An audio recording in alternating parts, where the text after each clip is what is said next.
साथीहरु आजको यस भिडियोमा हामी नेपालका चर्चित कलाकारहरूको वास्तविक नाम के हो, वास्तविक जात के हो त यो विषयमा आजको यस भिडियोमा चर्चा गर्नेछौं। भिडियो एकदमै इन्ट्रेस्टिङ हुनेवाला छ। भिडियोलाई अन्तिमसम्म हेरेर साथ दिनु होला। भिडियो मन परेमा लाइक र कमेन्ट गर्न पनि नबिर्सिनु होला।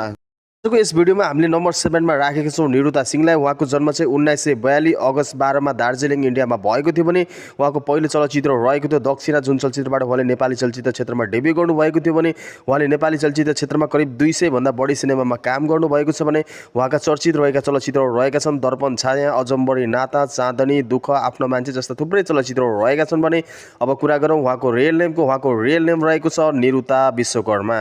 6 मा पढ्नु भएको छ चर्चित सिंगर तथा एक्टर एस कुमार। उहाँको जन्म चाहिँ 2035 साल मङ्सिर 1 गते सर्लाहीमा भएको थियो भने उहाँ अभिनय क्षेत्रमा भन्दा पनि गायकी क्षेत्रमा एकदमै धेरै चर्चित हुनुहुन्छ।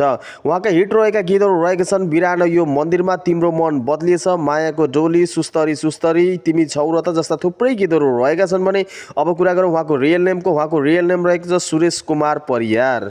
पढ्नु भएको छ चर्चित सिंगर खेम सेन्चुरी। उहाँको जन्म चाहिँ 2049 सालमा रूपेन्देहीमा भएको थियो भने उहाँका थुप्रै गीतहरू हिट रहेका छन्। उहाँका हिट रहेका गीतहरू रहेका छन् राम राम मरौटी, सुर्ती मार्दा मार्दै, सोचे जै जिन्दगी रहेनछ, रमाउने नि हो कमाउने नि हो जस्ता थुप्रै गीतहरू रहेका छन् भने अब कुरा गरौँ उहाँको रियल नेम रहेको छ खेम बहादुर सुनार। 4 मा पढ्नु भएको छ चर्चित सिंगर तथा एक्टर प्रकाश सपुत। उहाँको जन्म चाहिँ 2047 साल भदौ 29 गते बागलुङमा भएको थियो भने उहाँले बसन्त, बहादुरको सारङ्गी जस्ता चलचित्रमा अभिनय पनि गरिसक्नु भएको छ। उहाँका हिट रहेका गीतहरू रहेका छन् गलबन्दी, अर्ली काँडैले, सकम्बरी, बोल माया, कमाउने नि हो रमाउने नि हो, दमाई महाराज जस्ता थुप्रै गीतहरू रहेका छन् भने अब कुरा गरौँ उहाँको रियल नेम रहेको छ प्रकाश परियार। 3 मा पढ्नु भएको छ चर्चित सिंगर टिका सानु।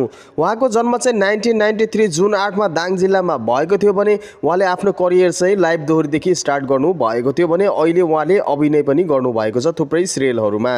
उहाँका हिट रहेका गीतहरू रहेका छन् आमा तिम्रो जिउ पछि, झिल्के छ माया, भेरी सलल, लाखौं हजारमा जस्ता थुप्रै गीतहरू रहेका छन् भने अब कुरा गरौँ उहाँको रियल नेम रहेको छ टिका विश्वकर्मा। 2 मा पढ्नु भएको छ चर्चित नायिका पूजा चन्द। उहाँको जन्म चाहिँ पोखरामा भएको थियो भने उहाँले लामो समयपछि फेरि नेपाली चलचित्र क्षेत्रमा तेल भिसा नामक चलचित्रबाट नेपाली चलचित्र क्षेत्रमा फेरि कमब्याक गर्नुभएको छ। उहाँका पुराना हिट मानिएका चलचित्रहरू रहेका छन् सन्तानको माया, बरपिपल, छोरी बुहारी, भाउजू जस्ता थुप्रै चलचित्रहरू रहेका छन् भने उहाँले सुरज चन्द्रसँग बिहे गर्नुभएको थियो। त्यसपछि उहाँको नाम पूजा चन्द्र रहेको थियो भने उहाँको रियल नेम रहेको छ पूजा परियार। अहिले नम्बर 1 मा पढ्नु भएको छ क्रिस्टी मैनाली। उहाँको जन्म चाहिँ 2027 सालमा भएको थियो भने उहाँले उज्जवल मैनालीसँग बिहे गर्नु भएको थियो। उहाँले चाहिँ आफ्नो करियर 15 वर्षकै उमेरदेखि सुरु गर्नु भएको थियो भने उहाँको पहिलो चलचित्र रहेको थियो के घर के डेरा, जुन चलचित्रबाट उहाँले नेपाली चलचित्र क्षेत्रमा डेब्यु गर्नु भएको थियो भने उहाँका सफल रहेका चलचित्रहरू रहेका छन् सन्तान, तिलरी, चिनो, युगदेखि युगसम्म, गोपीकृष्ण जस्ता थुप्रै चलचित्रहरू रहेका छन् भने अब कुरा गरौँ उहाँको रियल नेम रहेको छ क्रिस्टी केसी।